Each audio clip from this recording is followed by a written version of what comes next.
Welcome to Rick Rack Ruby. I'm Laura Cluvo. Today we will make this crazy quilt messenger bag featuring fabrics from the Homemade collection by Tula Pink. Isn't it great? Anyway, bag purists are going to be very surprised at my technique. There are no zippers, no dividers, no hardware. Well, the only hardware is a pair of D-rings. And no lining, it's self-lined. Most of the effort in this bag is not for fiddly little details like covering the end of your zipper tab or something like that, but actually creating the patchwork that wraps around the front and the back of the flap. So if you love fabric and matching them up and arranging them, you're gonna love this project. The Tula Pink Homemade Messenger Bag. This is part one of the Crazy Patch Messenger Bag. In part one, we're just going to create the crazy quilted flap. It has machine embroidery and it's really fun. So let's get started. Let's start with the pattern. I use 1-inch graph paper to create the pattern, and I cut a rectangle that was 27 inches long and 14 inches wide. Then I used a CD to trace and round off the corners. I used the pattern to cut a piece of 50 weight Pellon non-fusible interfacing. So this is sew-in interfacing. And this will be the back and the flap of the messenger bag. Then I also have a second piece of Pellon that is, it looks like it's half, but it's not exactly half. It's still 14 inches across, but it's only 13 inches tall. And again, I used the CD and I traced around to round off the corners. And this will be the front, the inside front of the bag. And this will be the flap. Let's have a look at the fabric. The fabric collection that I am featuring in this project is called Homemade by Tula Pink for Free Spirit. This collection features a lot of sewing motifs. You've got your scissors, your rotary cutters, your thread, your safety pins, just all kinds of fun things that those of us who love to sew can certainly identify with. I purchased a set of fat quarters, so I have the entire collection here.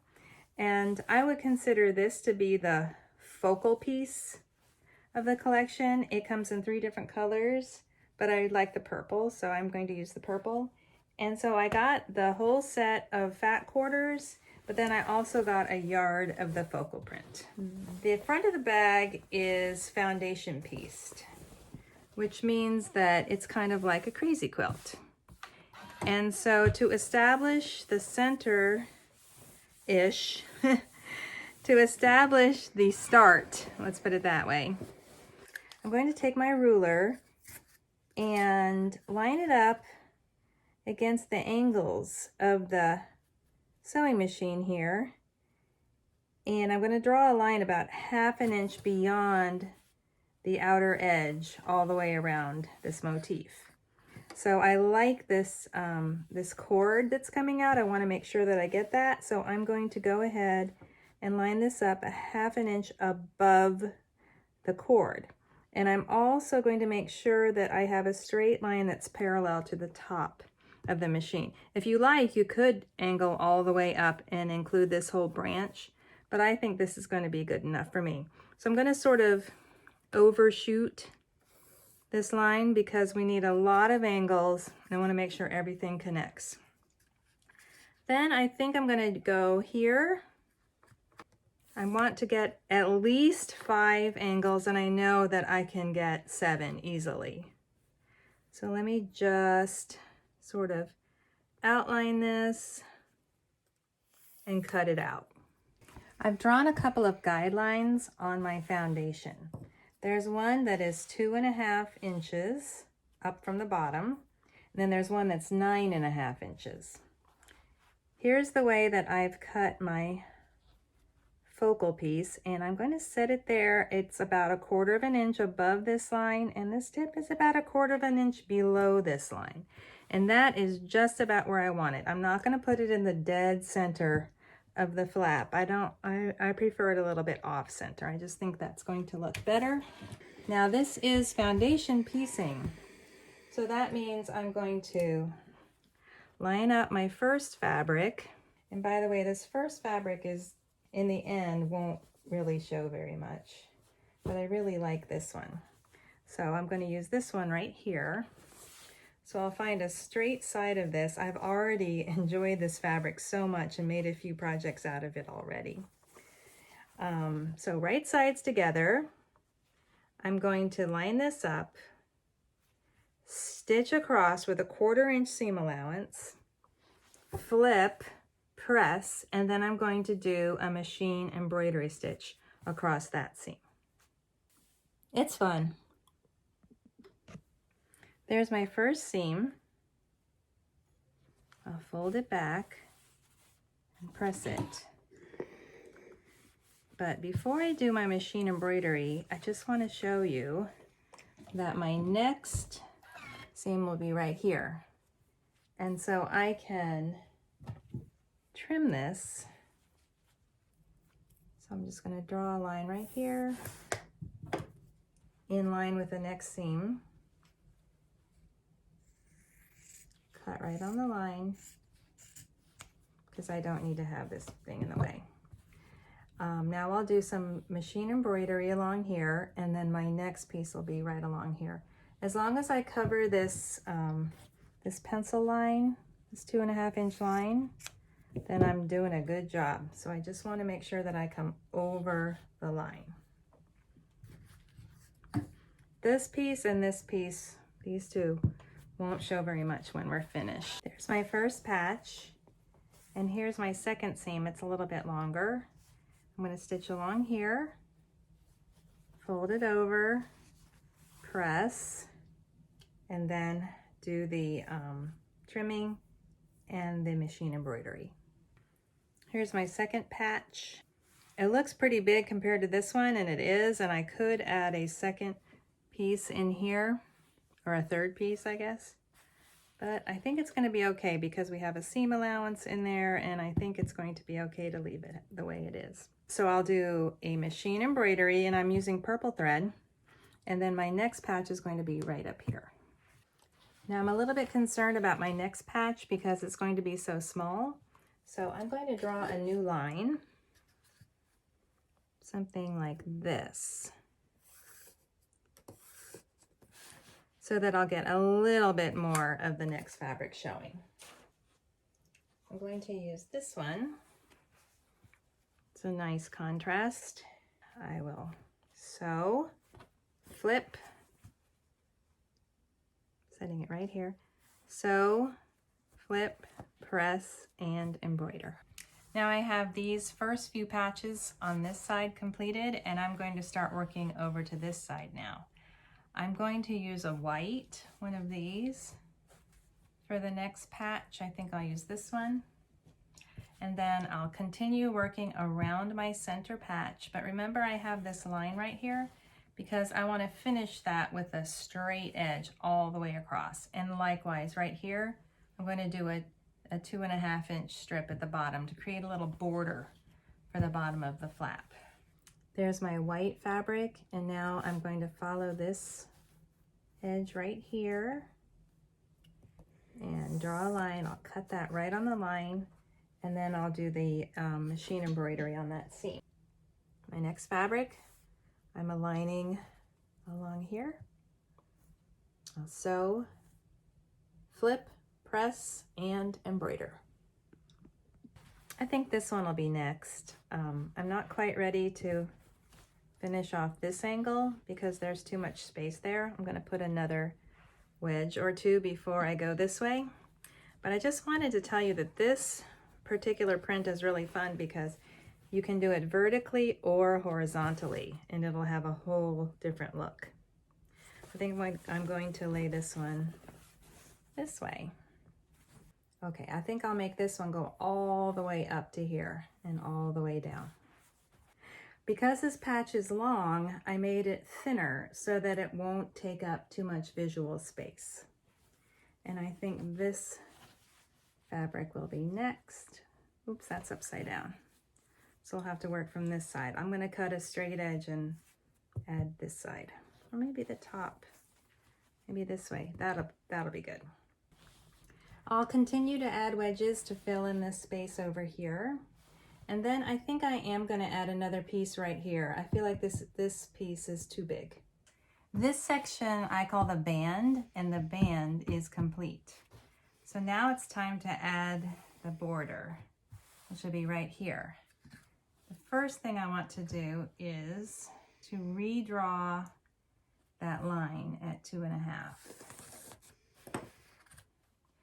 First, I need to get this to straight of grain, and then I'm going to set it on the line and then stitch with a 1/4 inch seam allowance, so that when I fold it over, it'll actually be a 2 3/4 inch allowance. And that's okay, because I have a 1/4 inch seam allowance around the edge. And so I'll wind up with a 2.5 inch border of this fabulous blue safety pin print that is adorable.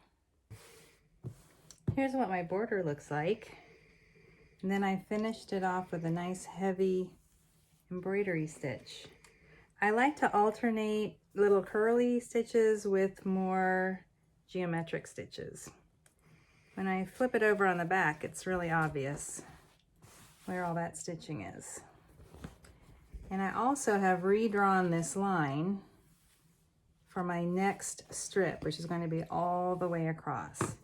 And I think I'm going to make it green. This fabric right here, which we lost, and it's one of my favorites. I actually think that might be too much green. It's a little too wild. This fabric is nice, and I haven't used it yet. Maybe something like that. That would be good. Okay, so I'm going to lay this along the line, stitch all the way across, flip and press. To finish covering the rest of my foundation, I'm just going to work with wedges all the way across. And I have a formula, because I always like a formula. And we're going to do 3 wedges with a skinny end on this side and a fat end on this side. So 3 going this way, and then we're going to go with 3 in this direction, and then 3 in this direction, 3 in this direction. And then we'll see where we're at. And we might need a border piece, we might not need a border piece, we may need one more wedge, and you know, we'll just see. But ideally, I would like to have 3, 3, 3, and 3. Here are my first 3 wedges. As I was sewing, I thought of a couple of, I have a couple of reminders. First of all, be conscientious about the amount of thread that you have in your bobbin. You don't want to get halfway through a line of embroidery and then discover you've run out of thread, and then you have to wind a bobbin and try to catch the exact spot that you left off. Also, I hope that you're having fun using your embroidery stitches. I have certain favorites that I kind of always go to, and I like to alternate between straight and curly, but it is really fun to discover the things that your machine can do. All right, so my next 3 wedges are going to have the fat end on this side and the skinny end on that side. I'm working on my 6th wedge here, and I thought of another tip for you. This is the way I do it, I just kind of set the ruler down. There's no real measuring. I'm just using the ruler to get a straight line. But then when I reach in to cut this, voice of experience here, I want to be sure that I don't cut the backing. There's my backing. So make sure I can see it. And I get my scissors in there. And I'm not cutting the backing. Voila. Now I'll do the embroidery. And then here's another tip. When you get to this point where you're stitching all the way across, you can do all the piecing first and all the embroidery last, if you like. I think it's more fun to kind of, you know, break it up a little, but especially if you want to watch TV or something and you don't have to concentrate on this. then it's really easy just to piece, and then do all the embroidery. Here we go. I've got 3 here, 3 here, 3 here, and 2 here. So I just have 1 more fabric to fit in before I add the border.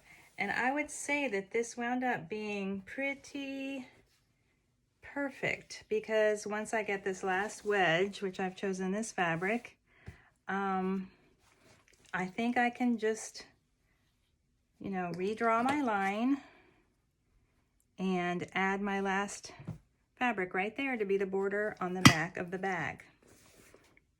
Here's the back of my bag. It's all completed. This was the last wedge that I put in, and then I decided to go ahead and repeat the same border that I did in the front. After I finished piecing and embroidering everything, I just stitched around the entire edge with about 1/8 of an inch seam allowance, and then I trimmed out all the extra fabric. I did have one other tip for you, and that is that I realized when I was setting my ruler down to draw, I was, let's say, like, on the narrow end, I was leaving 1/4 of an inch, and then on the fat end, I was using this entire 2.5 inches. So that was the size of the wedge. 1/4 of an inch out to 2.5 inches. So this main piece of the bag is complete, and I'm gonna call this the end of part 1. In part 2, we will actually construct the bag. Thank you for watching my tutorial. If you're enjoying my videos, please like, share, and subscribe.